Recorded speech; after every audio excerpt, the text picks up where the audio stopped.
The first time the reflections move on their own. We are marching past the church at Kamenka, with our rifles slung and our hands too numb to bother saluting. The bells are cracked. The tower leans. The gold on the onion dome is long since stripped for someone's war or someone's stomach.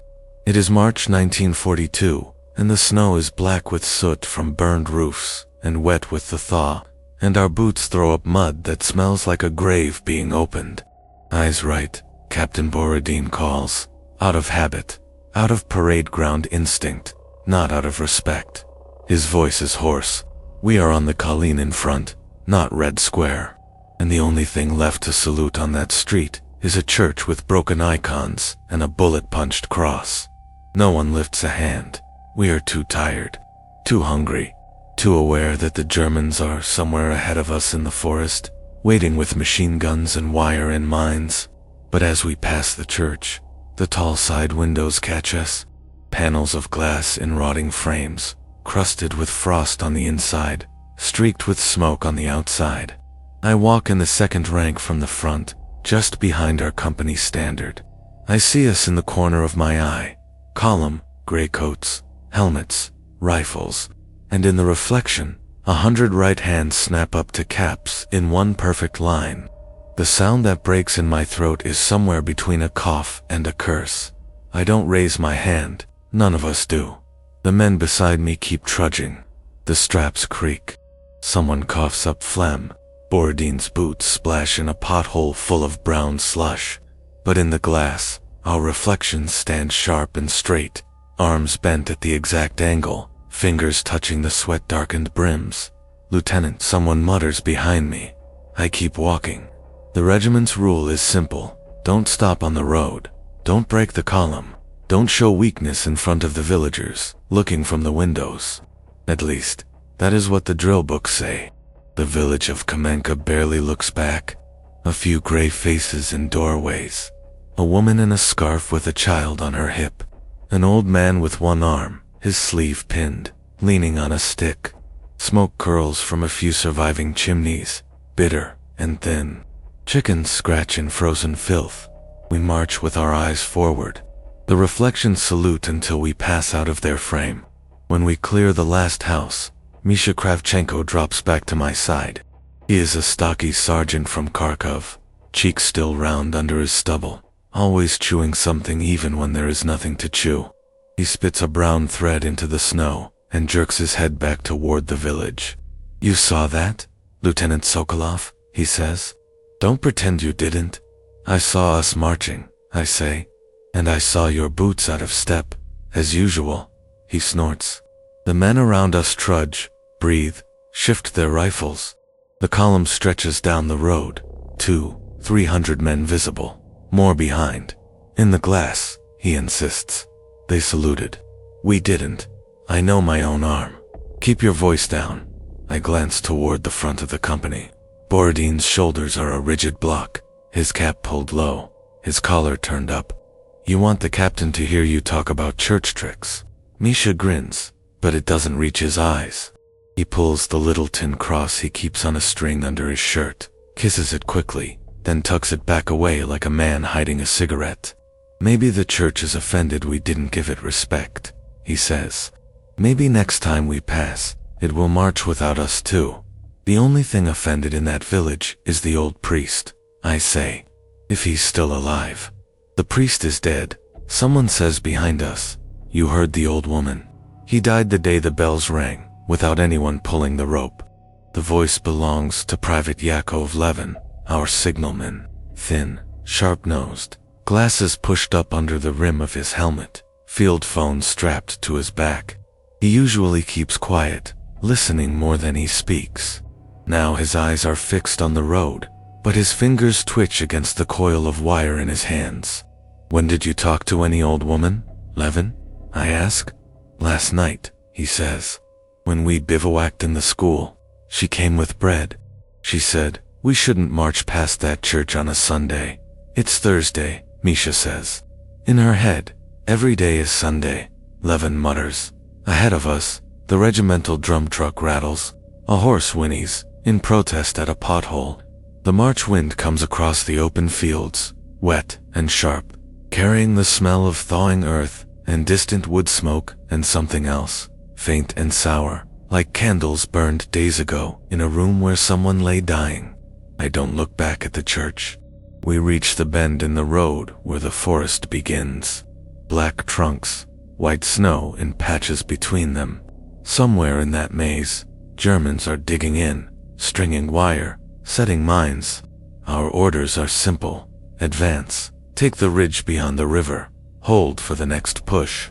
The road narrows under trees. The sound of our boots changes from slap and splash to dull thud on frozen earth. Snowdrops in clumps from branches onto our shoulders. My fingers feel like someone else's when I adjust the rifle strap on my shoulder. Remember the rule, Borodin calls, voice low but carrying. It is not a written rule. It is not in any manual.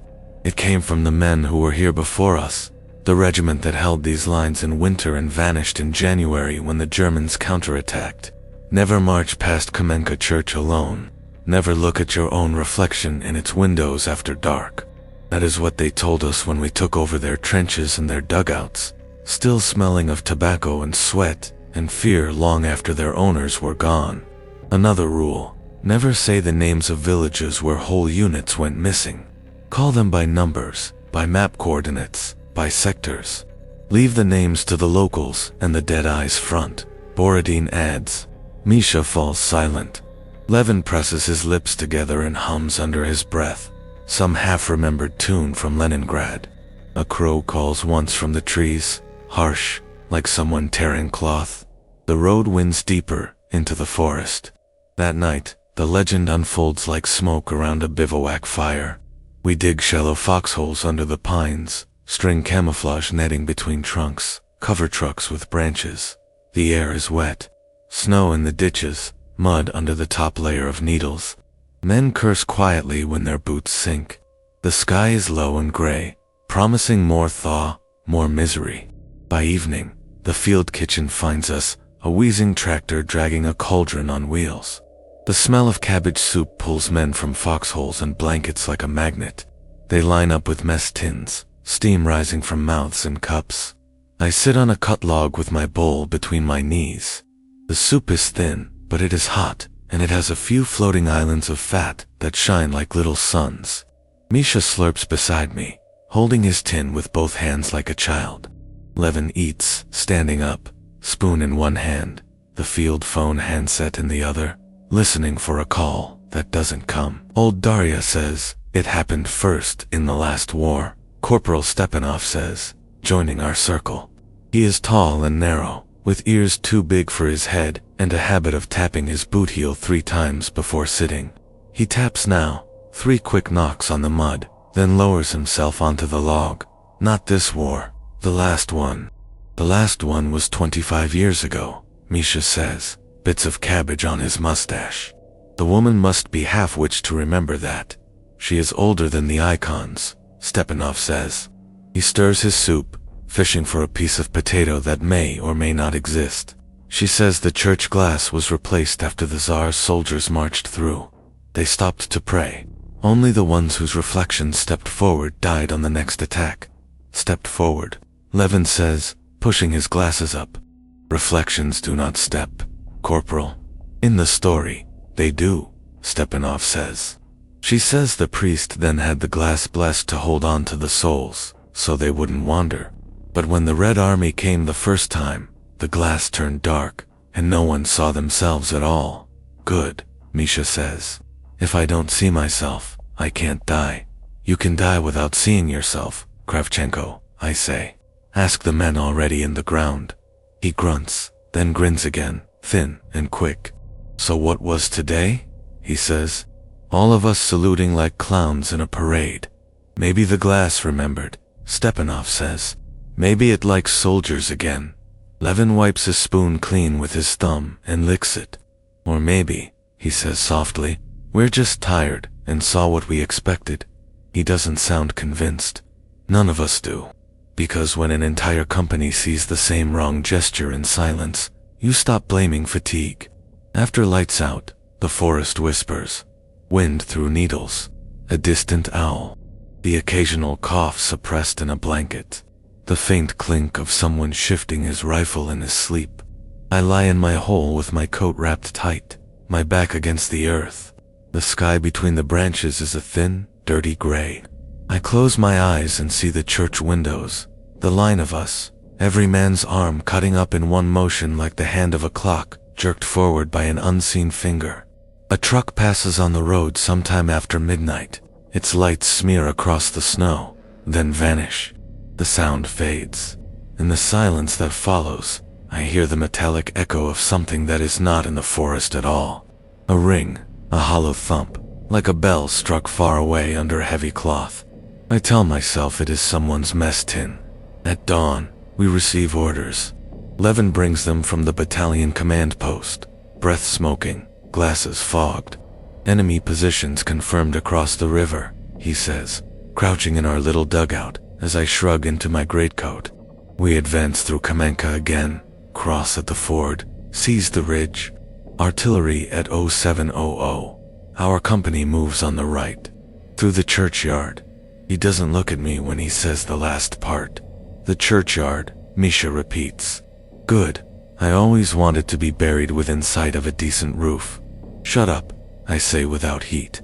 We form up on the road as the eastern sky turns a lighter shade of charcoal. Men stamp their feet, clap their gloved hands. Breath hangs thick. The forest recedes behind us as we march back toward the village. The second time past the church, the reflections stand waiting.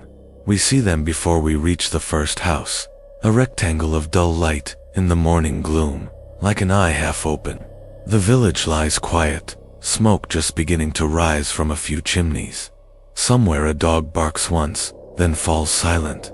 The snow here is trampled, churned by previous columns, studded with cigarette butts, boot prints, frozen and The church sits in the center like a broken tooth. Its walls are whitewashed, stained with soot. The tower leans, but the cross still stands crooked at its peak. The side windows look directly onto the road, tall and narrow, glass divided into warped panes. Eyes right, Borodin calls again, from habit. No one obeys. But every man glances, because no one wants to, and so everyone does. We see ourselves in the glass, gray lines, helmets, the swing of rifles. But today the reflections are already saluting when we arrive. Arms up, hands to caps, bodies motionless. We march past. In the real world, our arms stay at our sides. A murmur runs down the column like a shiver. Boots falter for half a step, then correct. Borodin's shoulders stiffen further. I hear his teeth grind. In step, he snaps. The reflections hold their salute. The angle of elbows does not change. They do not follow our movement. They stand at attention in the glass like a separate company, frozen in time. As my boots hit the patch of road directly opposite the largest window, something changes. One figure in the reflection drops his arm. Just one, in the second rank. My rank. The mirrored version of me lowers his hand to his side in a slow, liquid motion, like ink running down paper, while my real arm is still down. For an instant, our movements do not match. Then, as if catching up, his fingers twitch and return to his cap. My throat dries to dust. The cold bites harder under my collar. Did you see? Misha hisses next to me, not daring to turn his head. It moved. Yours moved first. Eyes front, I say, but my voice is thin. We pass the church. The windows slide out of sight. The road bends toward the river. The column breathes again, a collective exhale. They saluted before the order, Levin says quietly, half to himself. They were already there, Lieutenant. Waiting. Enough. Borodin doesn't turn, but his voice whips back. We have Germans to worry about, not village tales. You will not speak of glass again. Understood. A rough chorus of Tochno answers. The river smells of iron and rot. We reach the bank as the first shells begin to fall across the water, flashes lighting the opposite tree line. The ice is broken in the middle by previous attempts, chunks floating in slow grinding movement. Engineers have laid planks at the shallow ford. Some are already cracked. The order comes. Across. We go. In the roar of artillery, the world shrinks to the splash of boots. The weight of the rifle against my shoulder. The bark of machine guns answering from the far bank. Men slip on ice. One goes down to his knee, curses, scrambles up. A shell lands upstream, a column of water and mud. Spray hits my face, cold and foul. Forward, Borodin yells, waving his pistol. Bullets snap over the water, whining. Someone grunts and falls. A man in front of me spins, a dark flower opening on his shoulder, then staggers on. We reach the far bank and claw up through mud and roots, rifles firing now, senses full of smoke and screaming. Time becomes a chopped, stuttering thing. Duck, aim, fire, move. A tree explodes a few meters to my right, bark and splinters slashing my cheek. I taste blood and resin. Somewhere between the river and the first enemy trench, I forget the church. I forget glass and reflections and old women's stories. There is no room for anything but not dying and keeping the men around me alive long enough to take the next bit of ground. We crest a low rise and see the German line, rough earthworks, logs, dark shapes moving. Our artillery walks back over them, explosions leaping from foxhole to foxhole. Men in field gray scramble, some firing wildly, some running, some simply huddling. Misha is beside me, roaring like a madman, bayonet fixed, teeth bared. Stepanov is on the other side, his long legs eating distance, his rifle kicked into his shoulder with professional calm. Levin lags half a step, the field phone bouncing on his back. A German machine gun nest opens up, bullets chewing the ground. A man 2 ranks ahead jerks, as if pulled by a wire, then drops, his helmet rolling away like a kicked ball. Left, left, I shout. We swing, flanking the nest. Someone lobs a grenade. The bang punches my ears. Dirt and metal rain down. When we rush, the gun is silent, its crew twisted in a heap. One man still clutching the grips with no face between his ears. Hours smear. By late afternoon, we hold the ridge. Corpses lie everywhere. Some German, some ours. The snow is gone from this ground, churned into black mud streaked with red. Shell craters gape like open mouths. Trees stand snapped at mid-trunk, pointing their broken fingers at the low sky. We dig in again, because that is what we do. No matter how many times we advance, we always end up with a shovel in hand, making holes to hide in. Men collapse wherever they can. Some drink from canteens, water mottled with dirt and ash. Some smoke with shaking hands. I sit on an ammunition crate, hands on my knees, ears ringing. The sunset is a smear of dull orange behind clouds. Misha drops beside me, breathing hard, his coat ripped along one sleeve. "You see Stepanov?" he asks. I look around. I see faces I know and faces I don't. I see boots, rifles, a pair of hands still gripping a shovel with no body attached above the elbows. "No," I say. "He was talking about that old woman's story," Misha says. "Said the glass keeps the souls neat so they don't get lost." I told him he talks too much for someone built like a scarecrow. "He was with 2nd Platoon on the left," I say. "He might still be chasing whoever ran from that trench." Misha doesn't answer. His eyes are not scanning the horizon. They are fixed on something closer. I follow his gaze. A steel helmet lies upside down in the mud a few meters away. Under it, a hand sticks out, fingers stiff, palm up. On the palm, pressed into the dirty skin, is the imprint of glass, a faint grid of lines, like the pattern of window panes. I stand up, medic. Someone calls farther down the line. A stretcher passes, 2 men carrying, a third trotting beside with a bottle. The wounded man on it is groaning through a blood-sodden bandage. I walk toward the helmet. The hand is pale under the grime, veins a faint map under the skin. The glass marks are clean, as if pressed there with force. 4 rectangles. A cross. I kneel and lift the helmet. Stepanov stares up at the sky with eyes that no longer see. A piece of steel has taken most of his throat. His mouth is filled with mud. His boot heel is dug into the ground, 3 marks under it, where he must have tried to stand. Around his neck, his dog tag hangs crooked. The metal disc is smeared with something that looks like old candle wax, gray and lumpy, clinging to the stamped letters of his name. Misha comes up behind me, stops, and taps his boot heel 3 times, on reflex, before he remembers that no one is sitting here anymore. He looks down at the glass pattern on the dead man's palm. "You see," he says quietly. "They salute, they step, they stay." That night, as snow begins again in slow, drifting flakes, someone in the company starts a new rule. If you passed the church today and saw your arm move in the glass before your real arm, you do not sleep. You sit up, you keep watch. You smoke every cigarette you have, because falling asleep is giving the reflection permission to lie down in your place. By the next evening, half the men admit they saw something. By the third, everyone claims they did not. We rotate back through Kamenka 3 more times in the next 10 days. The line shifts. Orders come down. Attack here, counter there, hold this, abandon that. The front is a creature that never stops moving, even when men collapse in trenches too exhausted to care about anything but the next tin of soup. Each time, the road through the village is the fastest way. Each time, the church windows stand like waiting eyes. Each time, Borodin calls eyes, right out of sheer stubbornness, daring the men to break.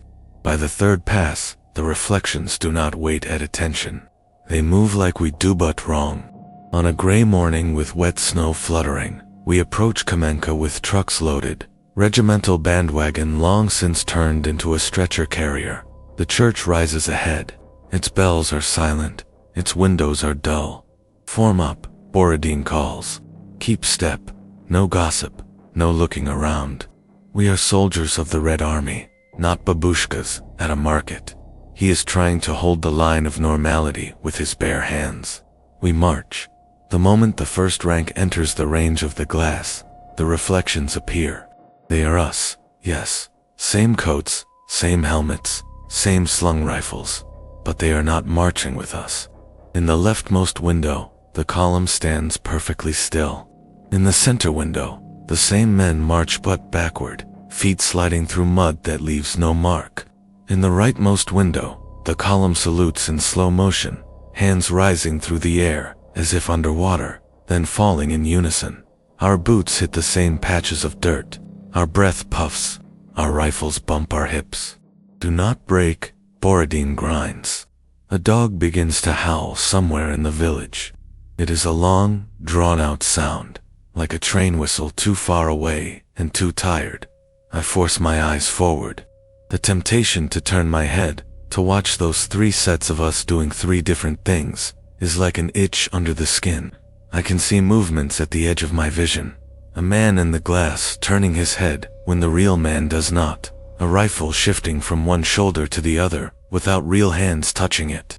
Behind me, someone mutters a prayer. Another spits loudly.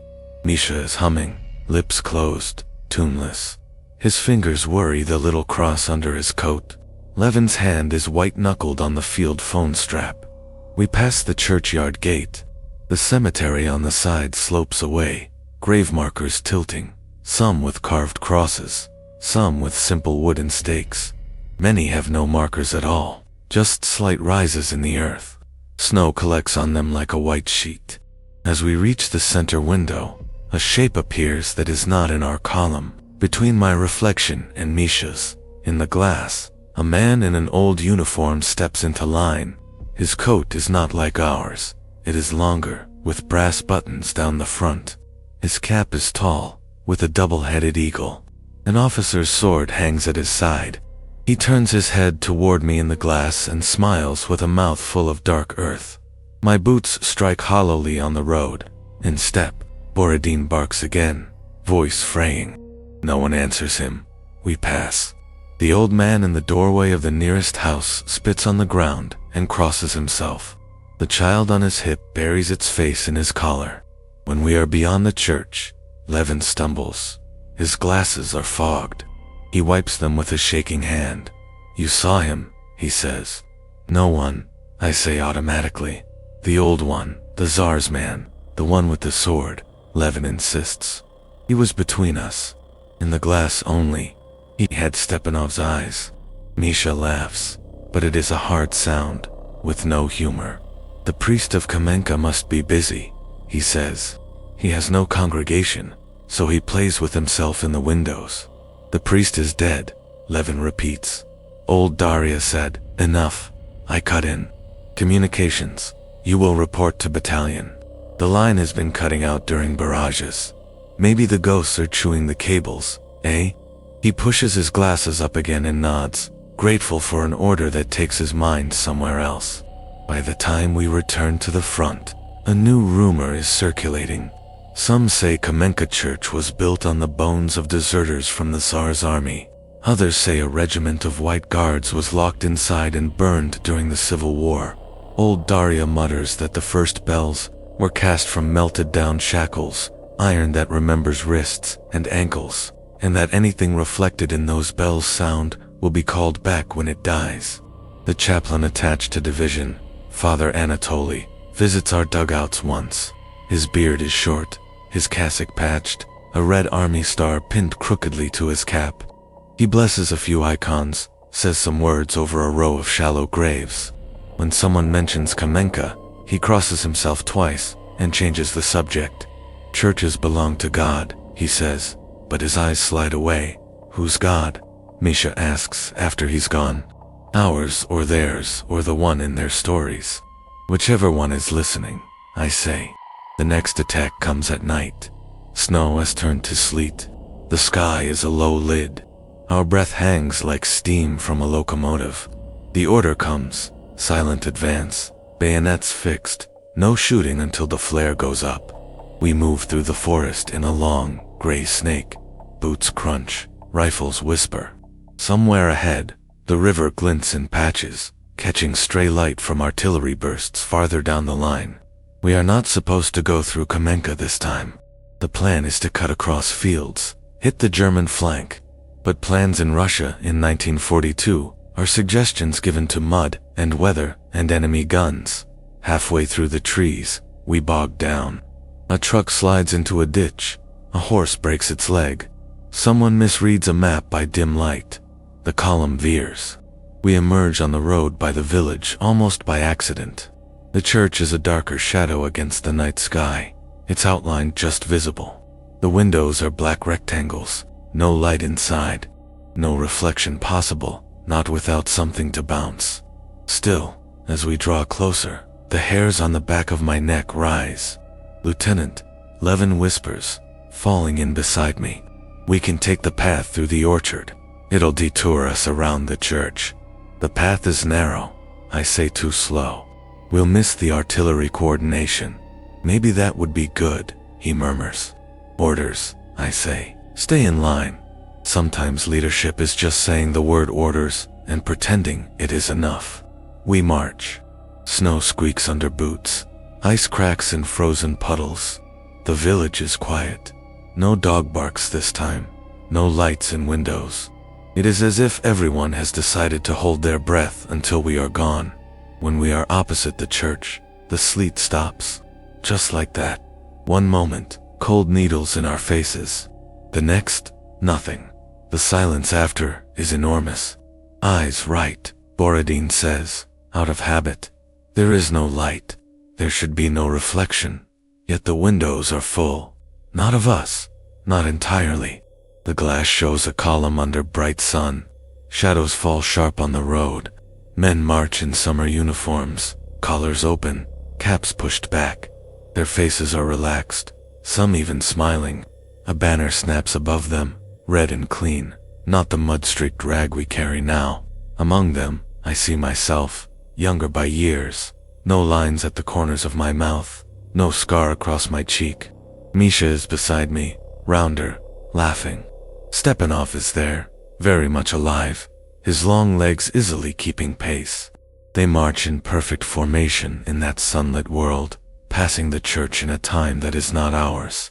As we watch, that banner dips as if in salute. Our banner does not move. Borodin's hand trembles on the pole. Keep walking, he says, but it sounds like a plea. No one breaks. Somehow, we pass. The vision in the glass stays bright until the last man is clear, then winks out. Sleet begins again, sudden and angry. Someone at the back of the column begins to sob quietly. We reach the far side of the village and plunge into darkness again.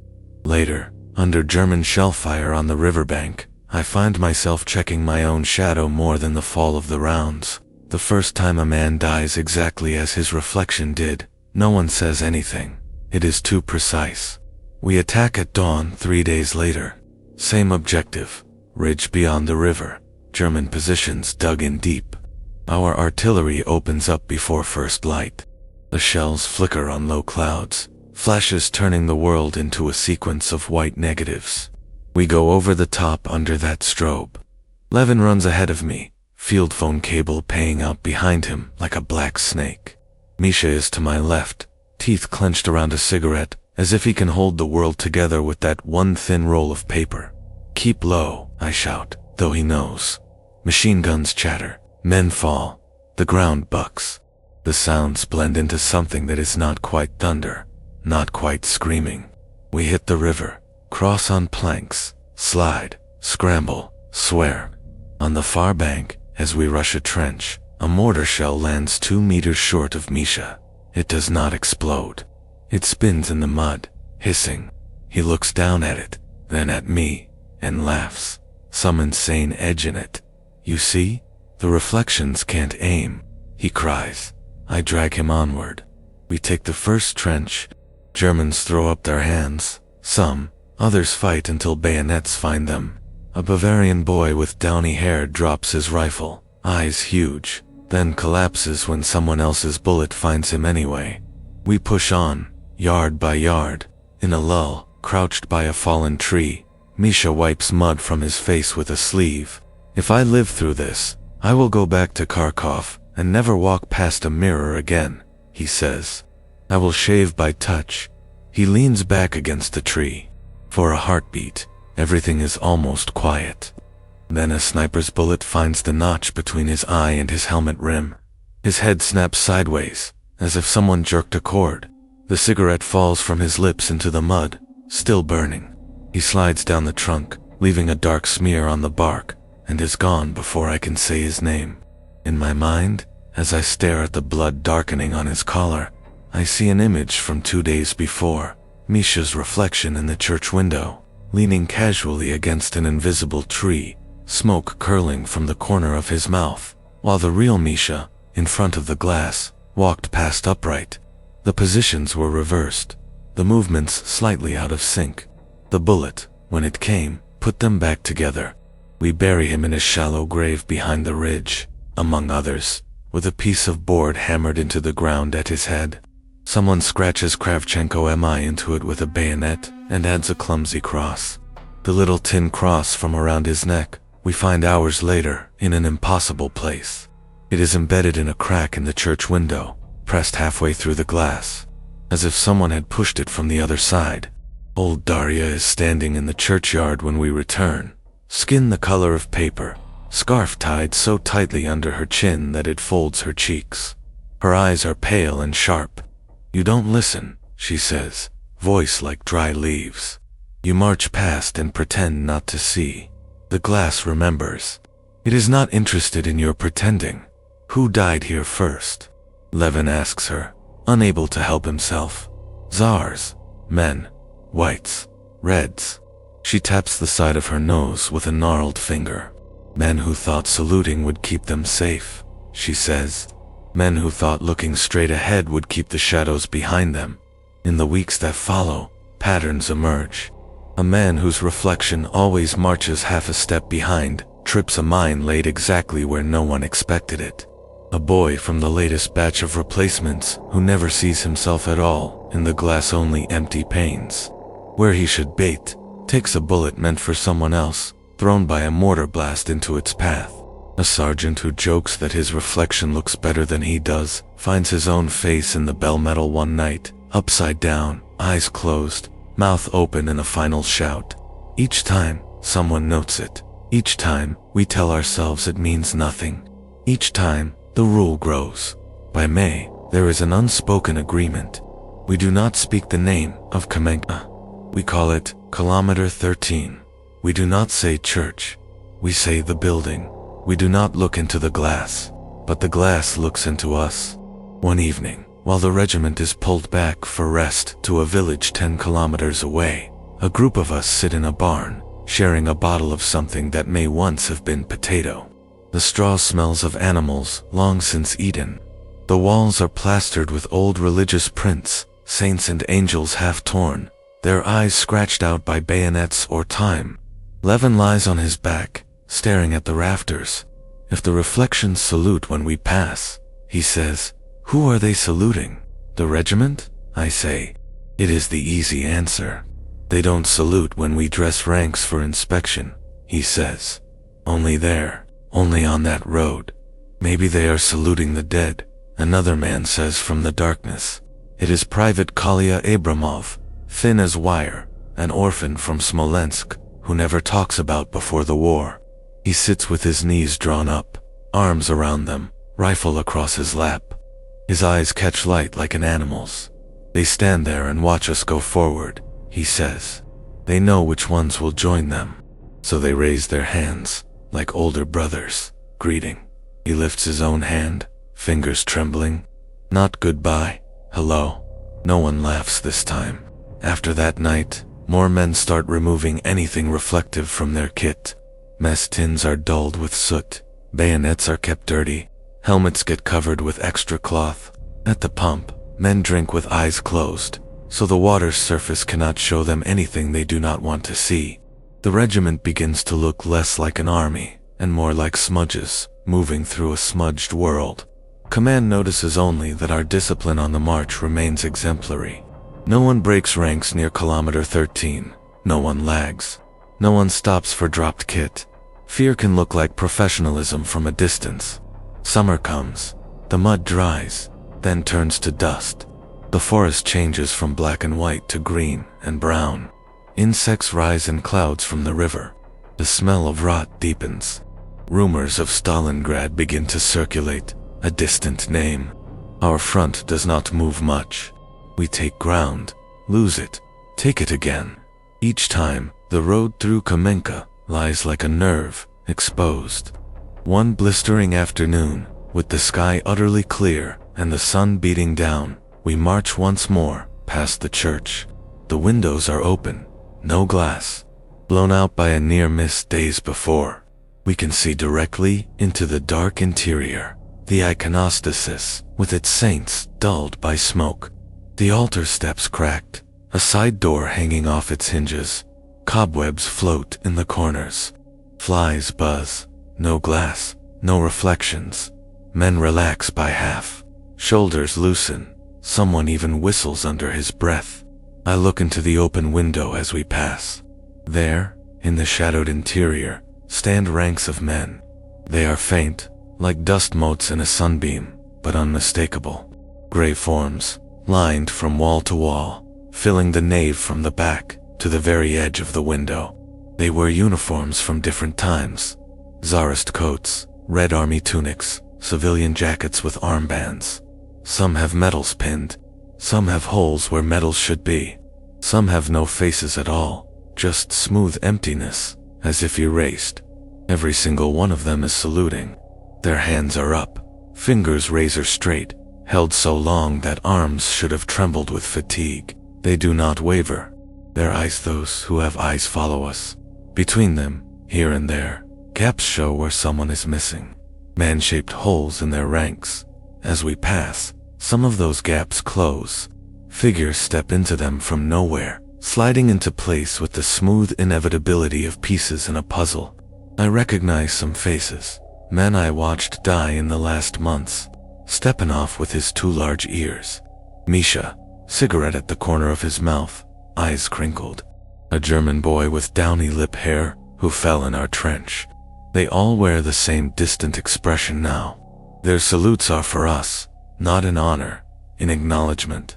We see them only for the length of that wall. Then the angle changes, and the inside of the church is just empty air and dust again. At the far end of the village, where the road bends toward the fields, a new wooden sign has been nailed crookedly to a post.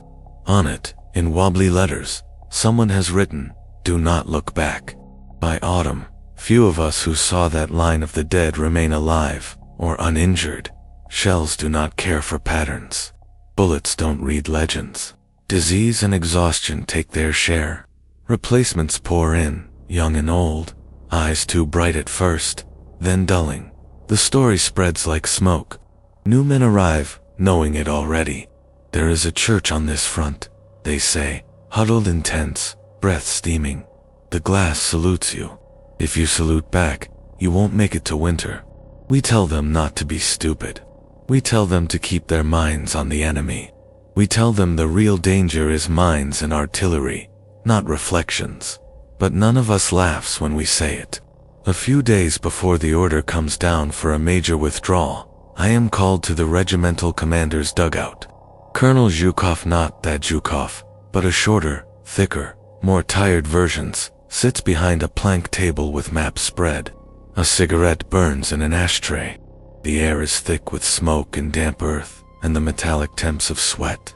He looks up as I enter, salutes perfunctorily, motions me to sit. "Lieutenant Sokolov," he says, "your company has held this sector longer than most. Reports say your men moved through Kamenka without incident." "Yes, Comrade Colonel," I say. "They are disciplined. Disciplined or afraid?"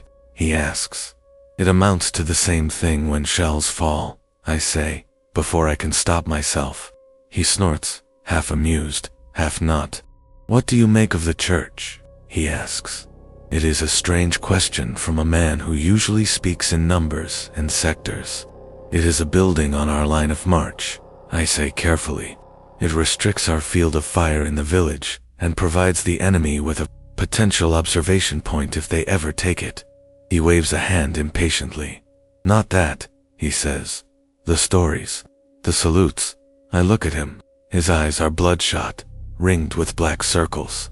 His hair is thinner than when I first reported to him. He taps ash into his palm, not noticing the heat. "You've seen something," he says. "Don't bother denying it." I've read the unofficial notes, the chaplain's comments, the patterns in casualties. I think of the ranks of the dead inside the empty church, hands raised. I think of Misha's cross in the glass, of Stepanov's palm. "I am a soldier, Comrade Colonel," I say. "I believe in bullets and shovels." He leans back, the chair creaking.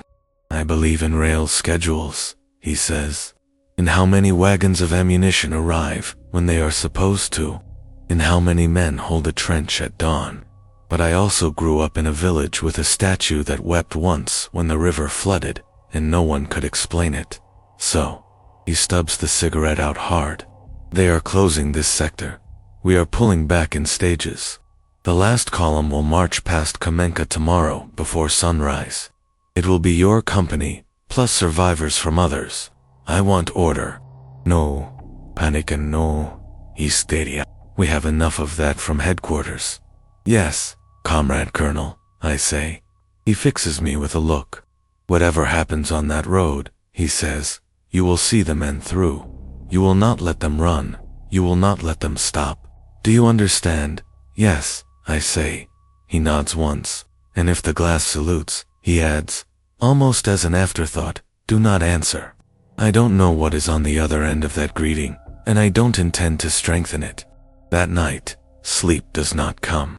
We pack quietly, rolling blankets, checking straps, making sure no equipment will jingle or snag. The guns are lit and purred. The wounded who can walk are given sticks. The ones who cannot are loaded into carts. The sky is low, clouds like wool soaked in dirty water. The air smells of smoke from burning dumps farther along the front, where supplies are being destroyed rather than left for the enemy. Around 3 in the morning, we line up on the road one last time. There are gaps in the ranks where men should be. Some will never fill any line again. Others are in field hospitals to the rear, faces turned away from windows. Levin stands beside me, field phone gone for once, replaced by a carbine. His glasses catch a faint gleam.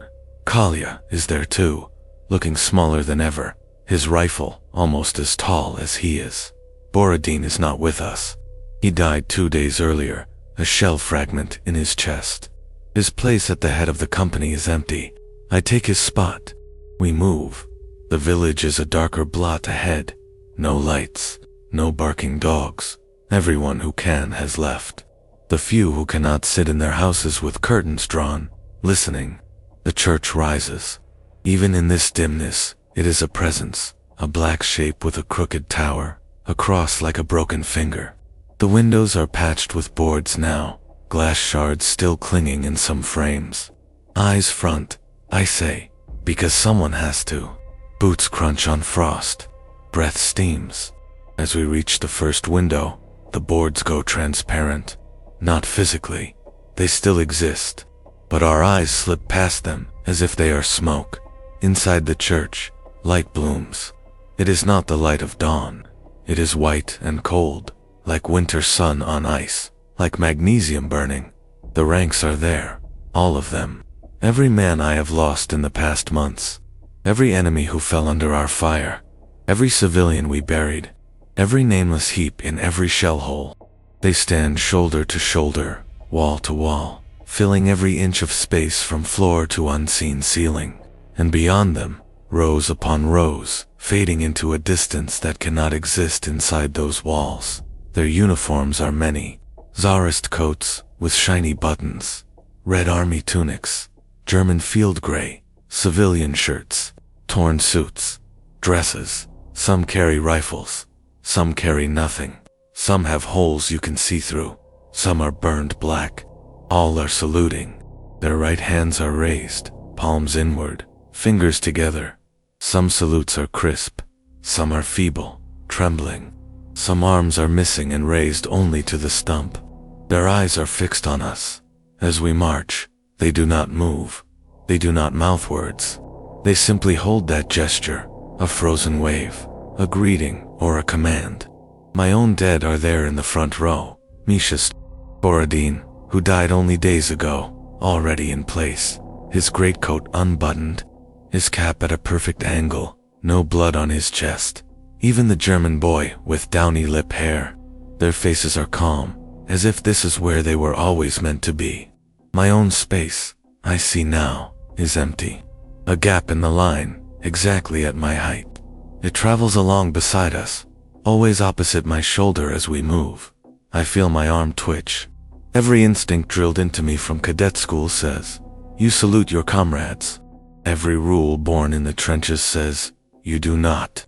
I lock my elbow to my side. Behind me, a rustle of cloth. Someone breaks. I don't see who it is. A man in the 3rd or 4th rank, a voice I never pinned to a name, whispers, forgive me, and his hand rises of its own accord. The moment his fingers touch his cap, his body stumbles. He falls like a puppet with the strings cut. No bullet hits him. No shell explodes. He simply drops, his rifle clattering, his legs folding, breath gone. His body lies there on the road, eyes wide, staring at the sky. In the church, one more figure fills a gap, sliding into line, hand already up. No one stops to pick him up. They cannot. Their feet keep moving, drawn forward by something heavier than orders. My jaw aches with the effort of not moving my arm. Kolya is shaking. His boots scuff. His lips move soundlessly, but he does not raise his hand. Levin's mouth is a straight line. His glasses are opaque, hiding his eyes. We pass window after window. Each one shows the same infinite hall of the dead, but from a slightly different angle. In some, I recognize old faces from before this front, from training units, from other sectors. Men I lost years ago, now part of something larger. At the final window, just before the churchyard ends, the light flares. For an instant, the wall of the church is gone. Beyond the window frame, I see a road. Not ours. It is wider, smoother, lined with tall buildings. Cars move along it, strange shapes from a future I cannot imagine. People in civilian clothes hurry, heads down, bags in hand, lights from devices in their palms lighting their faces. Among them, a child walks hand in hand with a woman. He is no one I know. He looks about 8. His coat is patterned. He glances toward a shop window as they pass. In the glass of that window, soldiers in uniforms from a dozen wars stand at attention, saluting.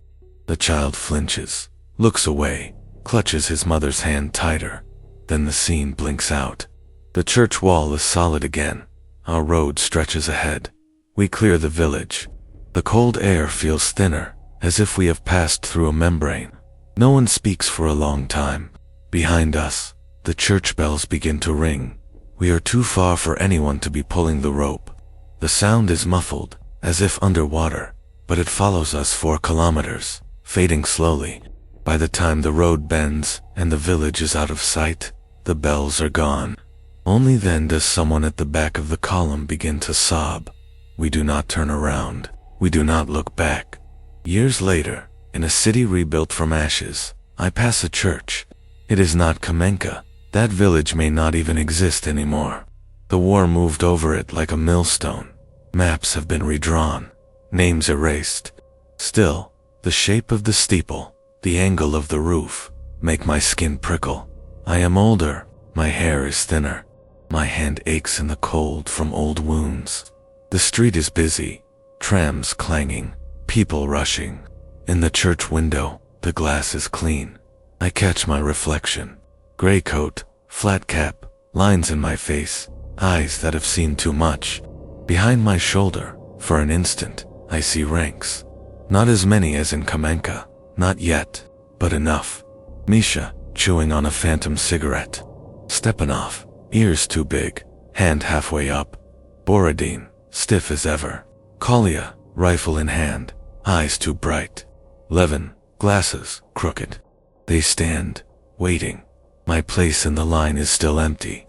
My right hand twitches at my side. I lower my eyes and walk on. At the next corner, a boy almost runs into me, chasing a ball that has rolled into the street. His mother yells, grip tightening on a shopping bag. The boy stops, looks up at me. His face is new, untouched by war. He glances at the nearest shop window, then flinches, as if he has seen something there and does not like it. Come on, his mother says, tugging him away. He goes, but keeps glancing back. You can switch off this story. Walk away. Tell yourself reflections are just tricks of light and tired eyes. You can forget our road and our church and the way the dead love to stand in lines. But next time you pass a window at night and feel your arm want to move without your permission, do not salute.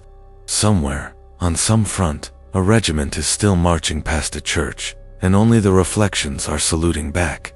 Remember the place. Remember the men who never looked away.